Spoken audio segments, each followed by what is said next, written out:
kita mengulang kembali ya efek thermal dan non thermal, namun ini nanti berasal dari eee, sumber, buku-buku sumber yang sudah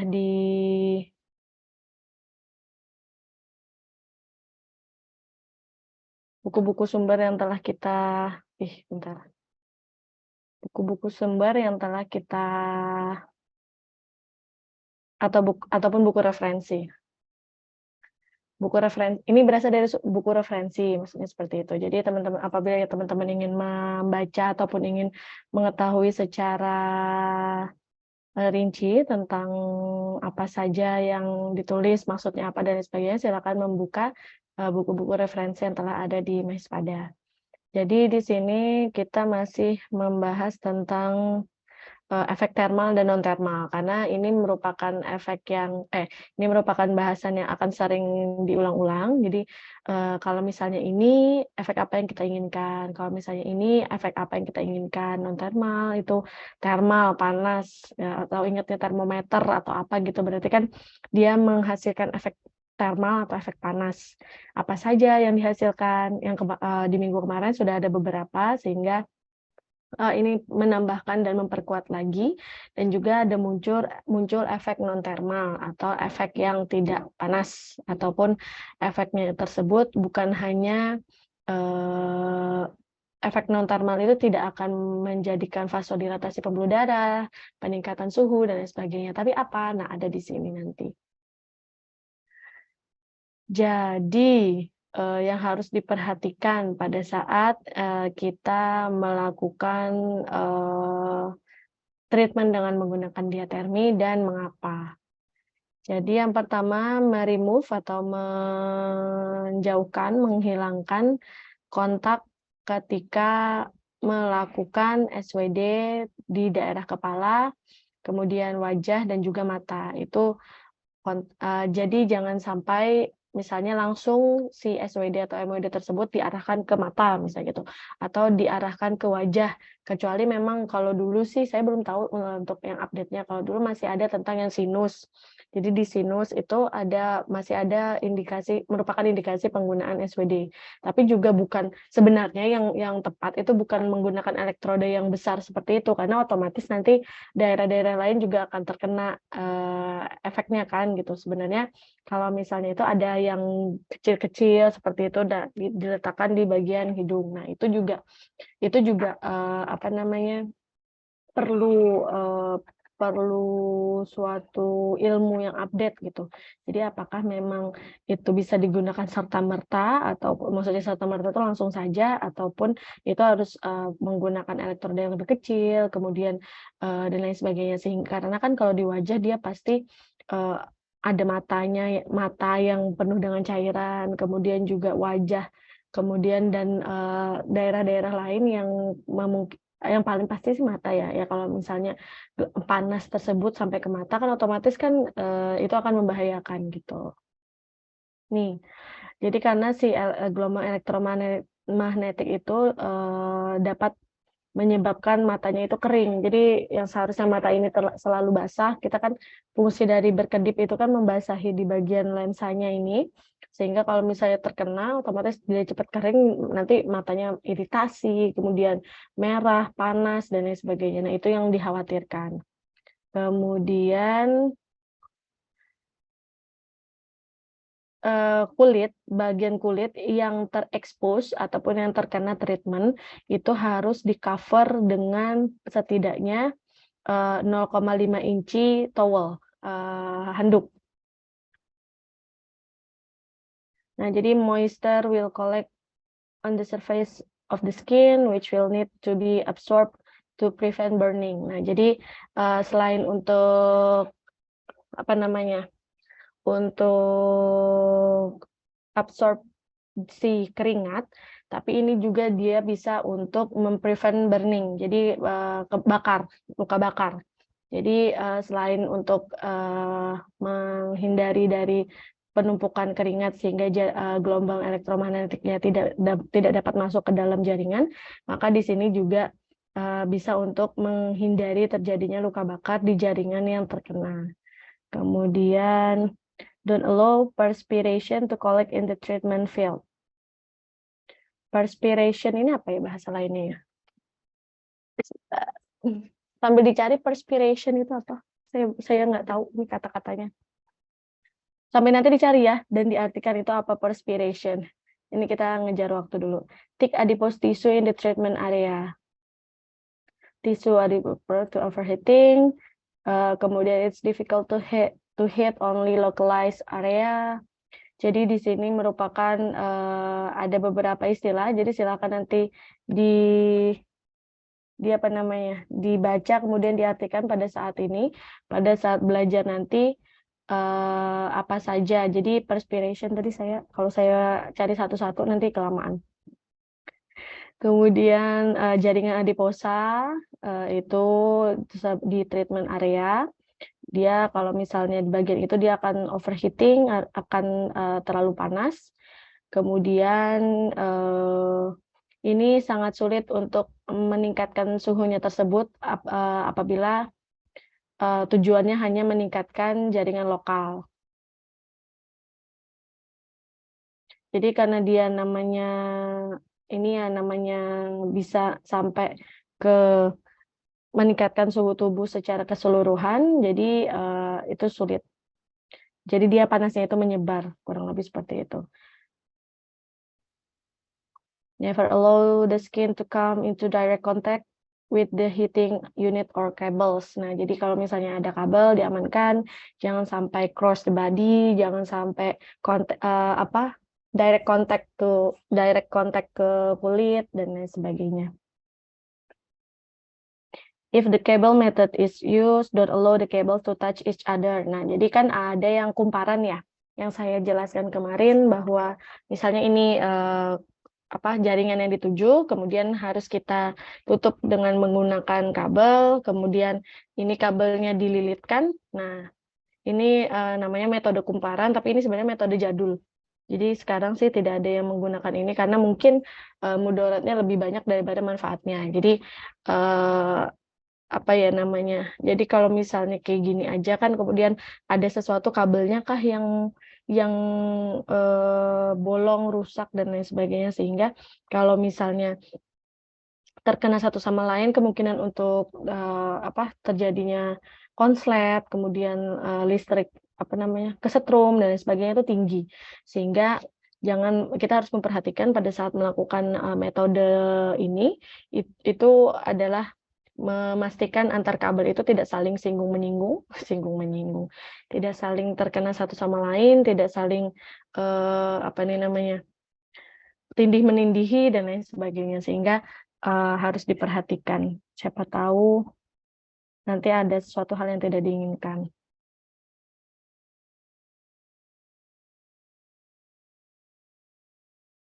Jika elektroda jika menggunakan pad elektroda, jadi elektroda yang gelas itu yang kita punya itu yang bulat, kemudian kalau yang pad itu dia dari rubber, dari karet, jadi bentuknya kayak, coba nanti dicari juga di ini ya, di internet, pad elektroda pada SWD. Nah itu jadi bentuknya kita nggak punya sih, dulu ada tapi sekarang kayaknya nggak ada. Jadi dari karet hitam, kemudian kan dua seperti ini. Nah jadi ditempelkan ataupun ditaruh di atas tubuh pasien yang sebelumnya dialasi sama handuk seperti itu. Jadi nanti rasanya hangat padnya, jadi kayak apa sih namanya? Nah, itulah pokoknya. Jadi warnanya hitam, kemudian biasanya digunakan pada daerah punggung ataupun pinggang seperti itu. Jadi dia kalau misalnya menggunakan itu jangan nempel. Jadi harus ada celah di antara keduanya karena semakin deeper field are created by spacing. Jadi semakin dia ada space antar elektrodanya, nah itu dia gelombangnya itu bisa lebih masuk. Jadi misalnya langsung gini, kan dia tidak ada, dia kalau misalnya saling bersinggungan satu sama lain seperti ini, dia tidak ada kesempatan gelombangnya untuk masuk ke dalam. Tapi kalau misalnya ada jarak, kalau misalnya teman-teman lihat di buku ini juga dijelaskan bahwa gelombangnya itu nanti akan cara antar bertransfernya itu seperti ini. Jadi kalau misalnya dikit juga, maka dia dikit juga akan masuk, jaraknya, space-nya kalau antar elektroda. Tapi kalau misalnya agak ada jarak, nah itu dia ada jarak untuk masuknya seperti itu. Sehingga kalau misalnya kita ingin, gelombang tersebut masuk, maka space-nya juga harus dipikirkan, jangan nempel, tapi juga jangan terlalu jauh. Kalau terlalu jauh juga dia nanti, hanya superficial saja masuknya. Jadi, ya paling, 5 kurang lebih 5 sentimeter lah antar elektrodanya, bisa dibilang seperti itu.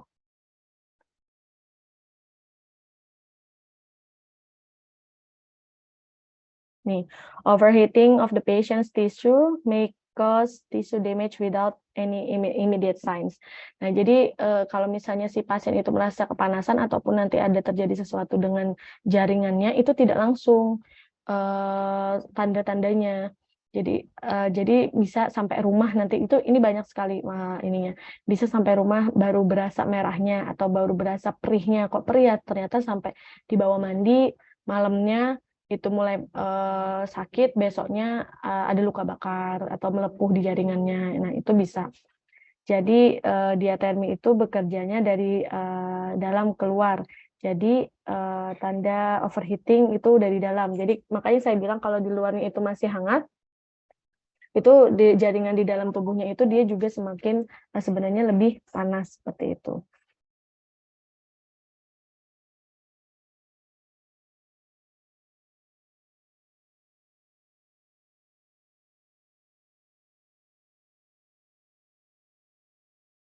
Kemudian kontraindikasi dari diatermi ini kita kemarin sudah dijelaskan harus remove perhiasan, kemudian pakaian, koin, metal, benda-benda yang metalik seperti kalung, anting dan lain sebagainya. Kemudian fisioterapis dia juga. Kemudian metal itu harusnya tidak ada. Ini juga tidak ada, seharusnya tidak ada karena karenanya ini dibaca ya. Jadi nanti kalau misalnya ada pertanyaan di soal kenapa harus alasan yang digunakan untuk melepas ini adalah apa gitu kan. Nah, itu ada di sini. Jadi kenapanya tuh nah ini juga sebenarnya kalau misalnya ada wanita yang menggunakan KB IUD, kemudian juga staples pada jaringannya, misalnya pasca operasi apa gitu dan lain sebagainya. Ini juga sebenarnya harus diperhatikan. Jadi kalau misalnya letaknya di daerah perut, kemudian yang kita SWD itu ada bagian perut, nah itu mungkin menggunakan intervensi yang lain. Kenapa? Karena ini. Silakan dibaca di sini. Nah, di sini ini dosis level dari diatermi. Jadi ada dosis 1, 2, 3, 4. Lowest paling rendah, low, mild dia rasanya, kemudian medium dan heavy. Nah, kalau di sini lowest itu just below the point of any sensation of heat. Jadi ini digunakan atau ini yang dosis yang mitis. Kemudian ini digunakan pada akut inflamasi. Ini kalau di alat kita tuh biasanya kurang lebih kayak 20, 30 watt. Jadi memang tidak ada rasa sama sekali. Itu karena dia untuk sensasi atau responnya dijelaskan just below the point of any sensation of heat. Jadi tidak ada heat sensation sama sekali. Tidak ada rasa baik itu kayak ada dan lain sebagainya, itu masih belum sampai ke situ. Karena memang kita gunakan pada ini sebenarnya digunakannya pada contohnya kasus 2 kemarin. Jadi kalau ada sprain ankle akut sprain ankle itu menggunakannya harus yang ini, harus yang lowest, dosisnya yang lowest, dosis 1 yang tidak ada rasa hangat sama sekali. Kemarin hampir semua yang udah praktek, karena kan kebetulan kalau kelompok 2 di depan saya ya, itu gimana, ada hangatnya apa nggak ada, hangat, naikin dan lain sebagainya, karena itu sebenarnya masih belum tepat. Nah, makanya nanti habis ini setelah ini ketemu di praktek akan kita bahas satu persatu harusnya gimana sih, harusnya rasanya gimana, karena ini memang untuk kondisi yang akut dan sebenarnya misalnya 20 dan 30 dan itu tidak boleh ada rasa hangat sama sekali meskipun dia hanya ringan.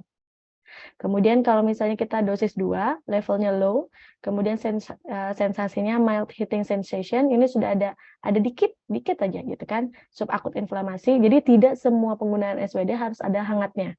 Jadi lagi-lagi akan harus didasarkan dari kasusnya bagaimana. Kalau misalnya masih ada bengkak, tadi kemarin juga saya dengar ada perdebatan kayak ini seharusnya nggak boleh digunakan SWD, ini harus pakai kompres aja. Tapi kan ini mata kuliah ini kok nggak dikerjanya sama aja dan lain sebagainya. Nah itu jawabannya adalah pakainya dosisnya yang lowest, yang dosis 1 itu apa namanya jawabannya sebenarnya. Tapi nggak apa-apa, itu yang saya cari gitu kan makanya ada kerja kelompok tuh karena harus ada pro dan kontra. Nah sekarang nanti kita lihat bagaimana hasil apa namanya hasil diskusi yang dilakukan oleh teman-teman semuanya gitu.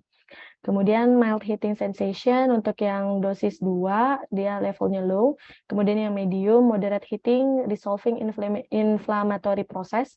Jadi misalnya kayak ada spasme, kemudian kayak ada kontraktur dan lain sebagainya. Itu kan apa namanya permasalahan-permasalahan ataupun yang kayak kemarin apa namanya kapsulitis adhesiva dan lain sebagainya, itu kan salah satu contoh permasalahan-permasalahan atau kasus-kasus yang ada hubungannya dengan inflamasi, kemudian repetitive injury dan lain sebagainya. Itu sudah mulai medium itu sebenarnya levelnya. Jadi kayak sudah 60, 70, 40, 50, 60 udah ada heatingnya tuh apa namanya moderate, kayak sudah ada hangat nih, nyaman gitu. Tapi kalau misalnya kita perlu sesuatu yang heavy levelnya, kemudian yang dosisnya 4, sensation-nya itu ada vigorous heating, jadi memang udah rasa ada hangat. Jadi kalau yang tadi kan masih kayak ada sesuatu mulai hangat dan lain sebagainya, tapi kalau yang ini adalah rasanya hangat tapi tetap comfortable. Jadi kayak misalnya kalau misal orang sakit ya, memang benar-benar sakit kemudian dikasih rasa hangat, kemudian dia rasanya nyaman, berkurang, kemudian lebih rileks dan lain sebagainya, itu sensasi yang diinginkan di level tersebut. Jadi ini yang harus dijelaskan kepada pasien apa yang harus dirasakan. Ini nanti tidak ada rasanya ya Bu, karena ini kita sedang mau menyembuhkan akut inflamasinya. Oh ini rasanya nanti ada kayak ada sesuatu aja nggak nyampe hangat. Oh ini nanti rasanya harusnya ada hangat sedikit. Kemudian oh ini harusnya rasanya ada hangat tapi tetap nyaman, nggak kepanasan ibunya. Karena potensial application-nya itu untuk kasus-kasus yang kronik. Ini yang harus dipahami ya. Ini yang di tabel-tabel ini persiapan untuk keluar soal. Ini mumpung semuanya ada di sini, jadi saya takut ini ada yang harus diperhatikan dan harus diingat. Oke, 10 menit lagi. Efek dari diatermi ini sebenarnya sudah ya kemarin dipaparkan secara singkat. Jadi ini ada efek termal dan efek non termal. Kalau efek termal nanti ada peningkatan aktivitas dari ada vasodilatasi, ada konduksi dari persarafannya itu juga meningkat. Kemudian meningkatkan threshold dari nyerinya, threshold itu ambang rangsang. Jadi kalau misalnya ambang rangsang nyeri kita tinggi, kita merasa sakitnya ini biasa aja kok. Tapi kalau ambang rangsang nyeri kita rendah, itu kalau misalnya seperti yang saya ceritakan, kalau kena peniti, ada yang kalau ambang rangsangnya rendah, kena kayak gitu aja sampai sakitnya luar biasa. Atau juga kalau misalnya kalau ambang rangsangnya tinggi, dia pas kena, dah kayak gitu aja. Itu salah satu contoh dalam kehidupan sehari-hari. Kemudian ada meningkatkan muscle strength, reduce pain, kemudian extensibility dari soft tissue-nya, elastisitasnya, dan lain sebagainya. Nah, jadi yang paling penting yang selanjutnya adalah non-thermal effect. Di sini non-thermal effect ini di sini sebenarnya efek yang dihasilkan dikarenakan tidak ada peningkatan suhu. Jadi di sini biasa disebut dengan, physiological effect dari non-thermal effect ini adalah not related to changes in tissue temperature. Jadi tidak ada perubahan temperatur jaringan yang terjadi, sehingga efek-efeknya nanti adalah seperti ini. Yang selanjutnya bisa dibaca di bawah ya. Jadi meningkatkan sel membran, fungsi sel membran dari sel dan juga cellular activity. Jadi tidak langsung ke misalnya pembuluh darah, kemudian peredaran darah, temperatur dan sebagainya, tapi dia masuk ke dalam sel, fungsi sel. Jadi sel-selnya itu meningkatkan fungsi dari membran sel dan cellular activity-nya yang seharusnya dia bisa bergerak ke daerah mana sehingga mencapai kestabilan di dalam tubuh gitu. Jadi tidak lebih ke ini, lebih ke bagian lebih ke bagian fungsi dari sel. Kemudian increase microvascular perfusion. Dia kalau di sini ada beberapa artikel hasil penelitian yang menyebutkan bahwa aplikasi SWT ini untuk 40 sampai 45 menit ini dapat membantu di sekitar ulcer atau luka pada pasien dengan diabetik ulcer. Jadi dia bisa membantu untuk menyembuhkan, bisa membantu untuk meningkatkan local circulation, kemudian tissue oxygenation dan lain sebagainya, yang mana itu akan berkontribusi pada peningkatan perbaikan dari tissue healingnya.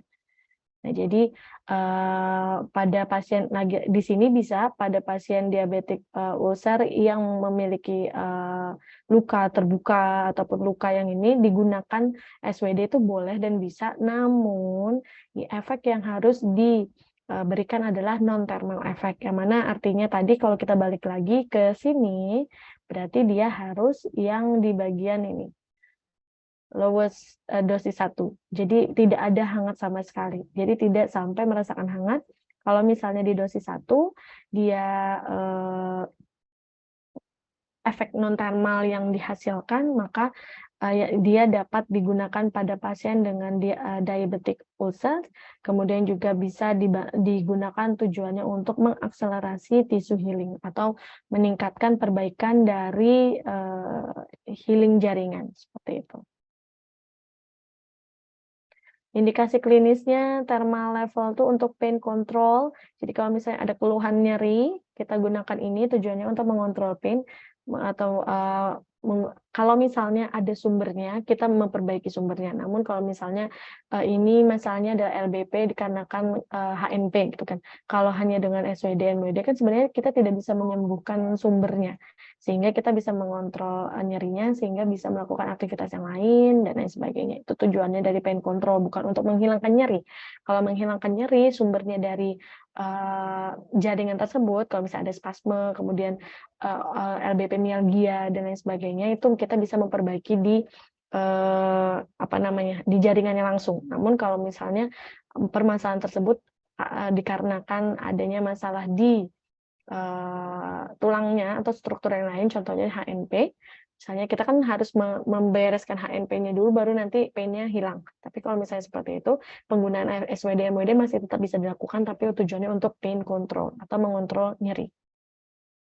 Accelerate tissue healing, kalau misalnya permasalahannya di jaringan itu memperbaiki jaringan yang rusak, kemudian mengurangi joint stiffness atau kekakuan pada sendi, dan juga otomatis dengan semua itu bisa meningkatkan ROM atau increase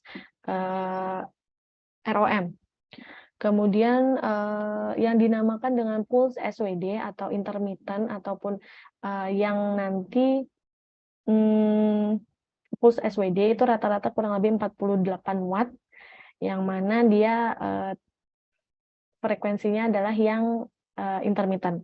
Ya, apabila di sini ada penelitian yang dilakukan menggunakan pulse SWT dengan menggunakan 48 watt, waktunya 20 menit, itu dapat meningkatkan temperatur jaringan sampai 3,5 derajat Celcius. Ini untuk indikasi non-thermal SWD, control pain and edema. Kalau misalnya masih ada nyeri dan edema, ada akut ankle sprain, chronic LBP, after surgery, kemudian recent rotator cuff surgery, dan lain sebagainya. Post-operatif dan non-operatif, pain dan edema, kemudian persistence neck pain and ankle cervical injury setelah 3 weeks, kemudian helps control edema during wrist mobilization, kemudian untuk soft tissue healingnya, increase healing rate of tissue, pressure ulcers, ini misalnya pasien-pasien bed rest, kemudian ada luka di punggungnya, ada luka di tumit, dan lain sebagainya. Nah, itu bisa digunakan dengan menggunakan ini. Tapi sebenarnya kita jarang sih, jarang banget. Tapi di teorinya itu bisa. Nerve healing, bone healing, osteoarthritis symptom, yang ini akan berefek di inflamasi, yang mana kalau misalnya memang dia OANI-nya itu masih aktualitas tinggi, kita menggunakan yang non-thermal SWD.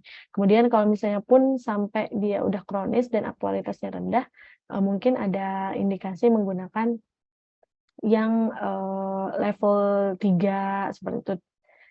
Nah, yang level 2 ataupun level 3, tidak level 4, karena memang masih ada cairan sinovial yang ada di bagian lutut tersebut. Jadi memang kita harus lihat benar kasusnya seperti apa, sehingga baru bisa kita putuskan pakainya pakainya intermittent atau continuous, dilakukan selama berapa lama, tujuannya untuk apa. Oke. Cukup pas jam 8.28. Sampai di sini silakan, saya akan membuka sesi diskusi ataupun pertanyaan. Apabila ada yang mau ditanyakan, monggo.